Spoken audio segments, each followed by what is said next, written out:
And hello guys, welcome everyone, Austerius here. Today we're gonna be saying a couple of words about Tales of a Kenzera, ZAU. So I finished the game recently, 100% it, like 100% everything, and it took me about 17 hours to do so. Not a long time, and to be honest, 1/3 of the time I spent on platforming thing. There was some puzzle, a couple of platforming puzzles, challenges rather to say, that were extremely hard for me as a mediocre player to do. We were playing on the Xbox controller, and well, first and foremost, I did really like the game. So how would I rate the game? Let's say this: if you're a person who enjoyed playing Ori, any of Ori game, right? If you rate Ori like 10 out of 10, if you looking at it as Etalon, this game will be around 8 minus out of 10. So in all aspects except one, this game definitely inferior to Ori. It does have a similar vibes, it does have a similar mechanics, but like most of platformers do. What is good at? It's good at combat. I think the combat system here is genuinely great. So we have two mods you can fight: range mode, a moon mask, and the fire mode. Melee combat abilities. Both of them have like actually melee and combat attacks, but in the red mask predominant is melee attacks. Same as moon mask predominant is like range attacks. And enemies, some enemies can only be defeated using like specific mask, right? Range attack or melee attack. I'm talking about the shields here. There's a shield mechanic, I think it's great. And some enemies have, for example, red shields. So you need only to attack, can only like break through the shield efficiently using melee attacks, and it continuously attacking them because they're gonna be regenerating those shields pretty fast. Another enemy has blue shield, you only can use a range attack on them, the blue mask, the moon mask, and those enemies come in like all together with all those shields. And when enemies shielded, they can be staggered, right? So you need to be careful about them attacking. You can't go like hammering your buttons all at once, because enemies just counterattack. They not get staggered by your attack, and you getting staggered by their attack pretty badly, enough for them to regenerate back the shield. So you need to be very patient with that. But at the same time, you need to destroy the shield as fast as possible. I think that mechanic is great, but it's having all the drawback. The combat system, which is actually, like I say, looking great. The combat itself, from my mediocre player perspective, was, well, a little bit lacking in difficulty. First of all, the variety of enemies. There is not so many enemies there to fight. And, well, I think about 5 enemies altogether. Yeah, so 5 enemies altogether, 5 varieties. And if you build your character well enough, if you're using those shaman talismans for it, you can basically face tank them. You have a good health regeneration abilities by getting a lot of mana by attacking enemies and then healing yourself for a lot, but using that mana. So basically, you can face tank everything and use your ultimate to kill the enemies all en masse by generating mana enough by a couple of hits. And, well, even before you get this good regeneration mana, I don't think the combat itself was any convoluted, any like really hard, right? Bosses fights, we have like 4 boss fights here, and all of them are unfortunately also could be very much face tanked, and you don't really care about much of the dodging mechanic during the fight. So that's a lacking part. That's a lacking part on that mechanic, which was the best part of the game.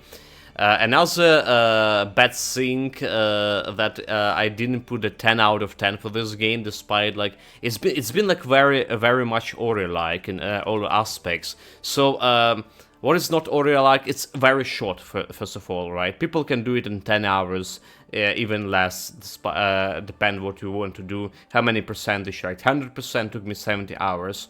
But like I say, one third of this time is spent on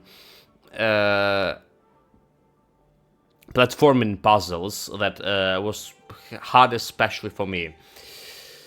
The game doesn't have replayability. The game is very linearian, so the Metroidvania aspect of the game is almost non-existent. You can go back to previous areas when you get a new character mechanic to so you can access some hidden loot. Most of the loot is just experience, but there's like some lore items, well, not some.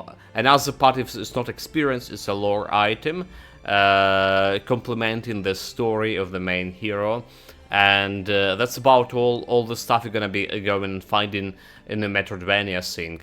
The moment you get into a new area, the game just giving you the whole map of the area, and well, you don't need to go explore. Have this uncertainty like you, most Metroidvania games I played. You have like Blasphemous, Hollow Knight especially. Where to go? Do I need to go to left? Do I need to go to the right? The game, first of all, the game just holding you by the hand.